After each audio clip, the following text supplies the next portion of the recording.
Hello મિત્રો, તો ફરી વખત સ્વાગત છે તમારું ભવાની ફેશન શોપમાં. આજે જવાનું હતું ગળકોટડી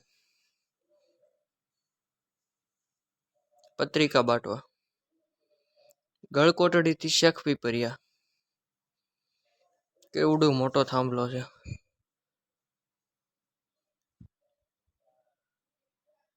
કેટલું મસ્ત વાતાવરણ છે. વાહ, ગેટ આવ્યો. હવે જવાનું હતું ચાવણ.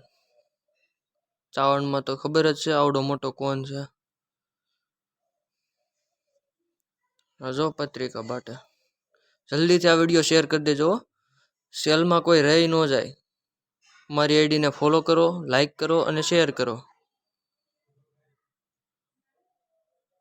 ખાખરિયા પીગા ત્યાં તો વરસાદની ધડબડાટી. કેટલો વરસાદ આવતો હતો.